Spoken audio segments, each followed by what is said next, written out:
travaille habituellement plus sur les dames et c'est à l'occasion en fait de ce commissariat d'exposition que je me suis penchée sur les messieurs en me rendant compte que finalement la mode masculine est tout aussi passionnante, parfois même plus que la mode féminine.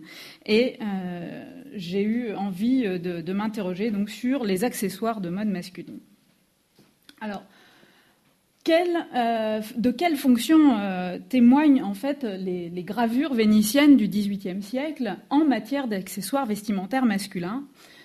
Je vais d'abord vous parler des accessoires vestimentaires masculins entre la France et Venise, entre le XVIIe et le XVIIIe siècle. Puis j'évoquerai le témoignage des revues de mode qui naissent à la fin du XVIIIe siècle. Et en troisième point, j'utiliserai les exemples des gravures illustrant les comédies de Carlo Goldoni pour faire un point sur le sujet.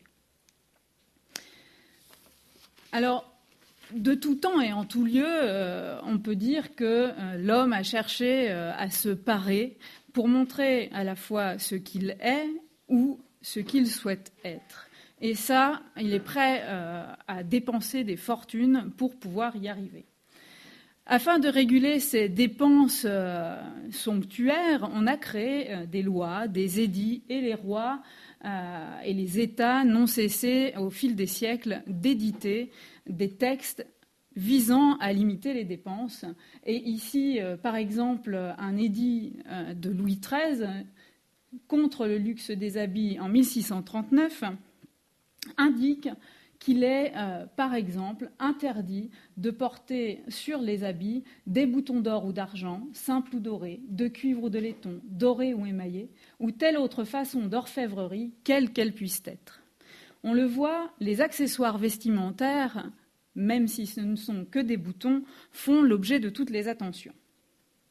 À Venise, c'est le Magistrato alle Pompe qui édicte les lois somptuaires, qui évoquent les mêmes détails vestimentaires pour les interdire ou en limiter l'utilisation. En France, Louis-Sébastien Mercier, dans son tableau de Paris au XVIIIe siècle, a lui aussi dénoncé l'utilisation dispendieuse des accessoires vestimentaires en disant qu'il suffit qu'on ait toujours des tabatières d'or, des étuis d'or, des surtouts d'argent pour que finalement on se retrouve plus pauvre qu'on ne le pense, parce que si on avait finalement un vulgaire caillou, on serait tout aussi heureux.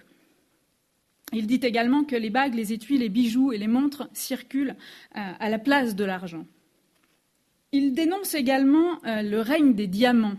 Les diamants qu'on a retrouvés dans la mode masculine en grand nombre sous le règne de Louis XIV et dont on fait des ornements sans fin. Louis-Sébastien Mercier dit qu'aujourd'hui on fait des bouquets, des garnitures d'habits d'hommes, des boutons, des chapeaux, des épingles, des montres, des tabatières et des nœuds d'épée en diamant. La parure de diamant de Frédéric-Auguste Ier, prince électeur de Saxe, est là pour en témoigner. Ces ornements vestimentaires masculins n'ont rien à envier aux parures féminines. À Venise, c'est la mode française qui prévaut. L'encyclopédie témoignait déjà au XVIIIe siècle de la forte influence de la mode française dans le monde et évoquait le désarroi des historiens italiens qui se plaignent que depuis le passage de Charles VIII en Italie, on ne s'habille plus qu'à la mode de France.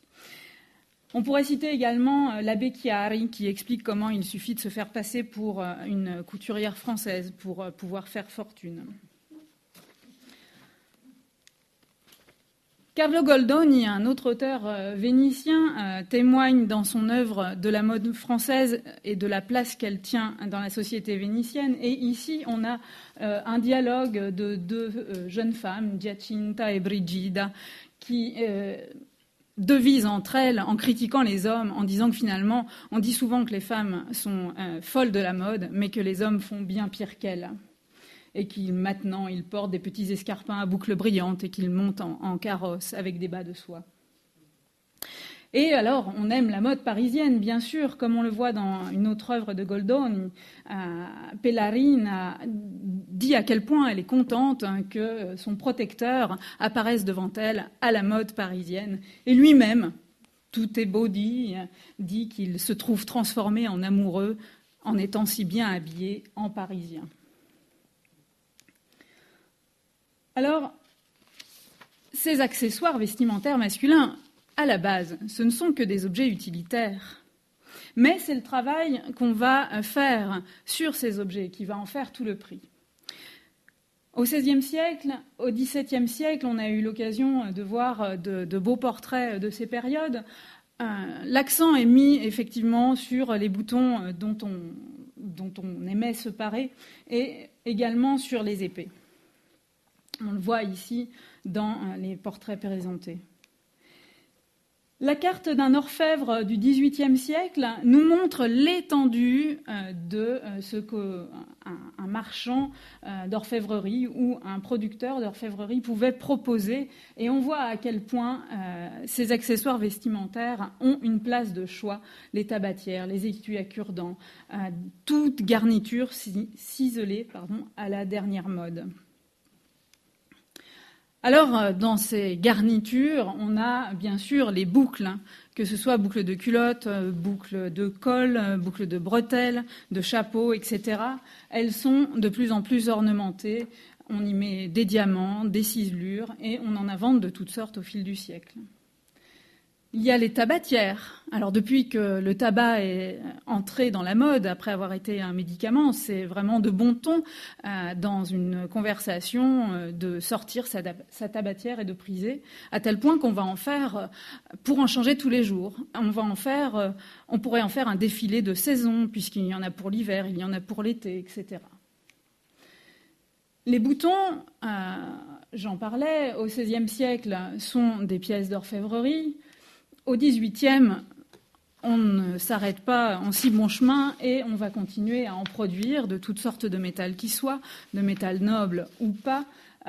Et si ce n'est pas en métal noble, on va faire semblant que ça le soit, comme ces boutons en acier diamantés qui sont polis pour faire penser à de l'argent.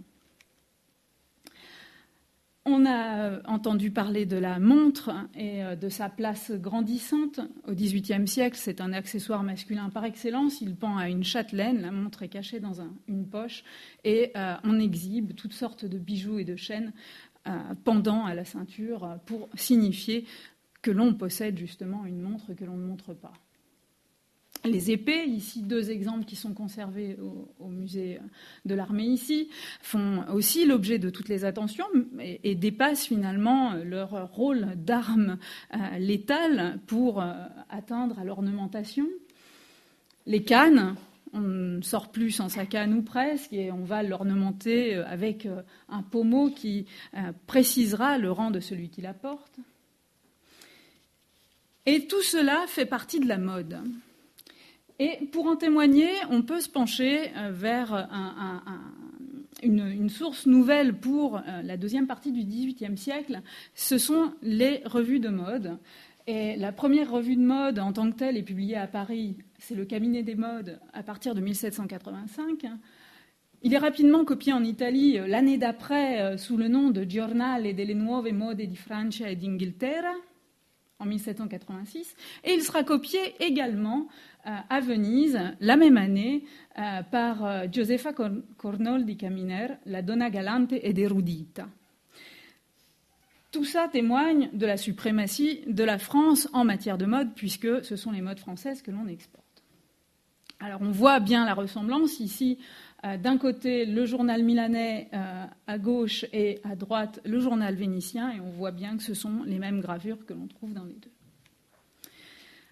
Ces gravures de mode présentent des femmes en grand nombre, mais aussi des messieurs. C'est-à-dire que sur un peu moins de 1000 femmes, on a une centaine de messieurs, et ça représente à peu près un homme par mois présenté à la mode. Et on va détailler sur un texte à côté la tenue qu'ils portent. Et par exemple, les boucles vont faire l'objet de pages spécifiques pour présenter la folie de changement en disant que la mode n'a jamais été aussi oppressante qu'elle l'est aujourd'hui. On y parle de boutons également. Et par exemple, ici, alors c'est un bouton donc, de l'exposition Déboutonner la mode qui est en camé et diamant, et une figure du Giornale delle Nuove Mode présente justement en 1787 un habit dont les boutons sont encamés avec fond bleu entouré de diamants. Un seul de ces mannequins, entre guillemets, a juste à côté de lui un détail du bouton présenté. Alors pourquoi ce bouton-là plutôt qu'un autre, puisqu'il n'est finalement que d'étoffe, encastré dans un large cercle de cuivre doré, mais ça semblait finalement certainement suffisamment important pour le préciser. Alors l'encyclopédie présente toutes les sortes de boutons qu'on pouvait trouver. Et bien sûr, la revue, le Giornale delle Nuove Mode, explique et liste aussi tous ces boutons, des boutons en argent, des boutons en or, des boutons en acier travaillé, des boutons en acier poli, etc. On a vraiment toute une gamme disponible pour orner les habits de ces messieurs. On trouve également dans le Giornale delle Nuove Mode quelques hommes qui portent l'épée. Mais en fait, on s'aperçoit que l'épée est très peu portée par un homme à la mode. Finalement, ce qui est bien plus à la mode, c'est la canne. On trouve plus de cannes que d'épées parce que la canne, comme je le disais, c'est un objet létal et il n'est finalement plus très bien vu dans la société. Faire des duels à tout bout de champ n'est pas très policé et la revue de Venise dit à quel point les hommes ont su se polisser et abandonner le port de l'épée. Alors, l'encyclopédie, encore, témoigne donc de la virtuosité des artisans et des artistes qui travaillent à faire ces objets ciselés dont les hommes ne peuvent plus se passer. On voit ici des boîtiers de montres, des pommeaux d'épée, des morceaux d'épée, des pommeaux de canne, etc., qui témoignent de cette virtuosité. Et dans les gravures illustrant Goldoni, qui a écrit en utilisant beaucoup la mode et qui a été illustré par des grands artistes vénitiens, on peut trouver un témoignage de ces trousseaux masculins qui sont à la mode. Goldoni a été publié en grand volume 2 fois dans le siècle, pendant sa vie durant. Une première fois dans les années 60-70 par l'éditeur Pasquali et une seconde fois dans les années 80-90 par l'éditeur Zatt. Et ces 2 illustrations qui sont tirées de la même comédie, L'Innamorati, montrent à quel point en fait les artistes qui ont dessiné et gravé ces illustrations ont suivi la mode de leur époque. On est d'une mode du milieu du XVIIIe siècle, passé dans la 2e édition à une mode de la toute fin du XVIIIe siècle. Et on voit parfaitement que ces messieurs portent, par exemple, la châtelaine. Ils en portent même 2. Alors c'est quelque chose qu'on a décrié. Louis-Sébastien Mercier a écrit sur le port de cette double châtelaine qui, selon lui, était ridicule. On voit très bien leurs boucles de chaussures également. On voit que certains portent des épées. Et on a l'impression finalement que pour représenter un honnête homme, il convient de le parer de ses accessoires vestimentaires. Alors, pour conclure, on peut dire que les accessoires vestimentaires se font finalement toujours plus luxueux en dépit des lois somptuaires du XVIIIe siècle. D'autre part, la société vénitienne suit, excusez la faute de frappe, la tendance française dans cette course galopante au luxe. Et il faut être à la mode française pour être dans le ton, pour paraître en société. C'est une société en proie à la coquetterie, et les hommes n'y font pas exception. Et ces accessoires de mode deviennent finalement des insignes, en quelque sorte, qui deviennent obligatoires pour dessiner et modeler le parfait gentilhomme de l'époque. La naissance des revues de mode participe à diffuser ça à un niveau international, à tout du moins européen. Mais on peut noter, finalement, quand on fait un décompte dans les revues, qu'au moment de la Révolution, on a une certaine chute du nombre d'objets représentés qui pourrait renvoyer à cette folie au moment de la Révolution de porter tous ces bijoux et ces boucles à fondre en les offrant à la nation. Et enfin, Goldoni donne une image similaire de celle donnée dans les revues, mais plus stylisée. Et finalement, les artistes qui l'ont illustré donnent une silhouette globale qui doit d'abord aider le lecteur à comprendre de quel personnage il s'agit quand il regarde une illustration de la comédie, mais également qui participe à créer des silhouettes typiques dans lesquelles chaque lecteur pourra se reconnaître à la fois comme Vénitien, mais aussi comme homme de son temps. Merci.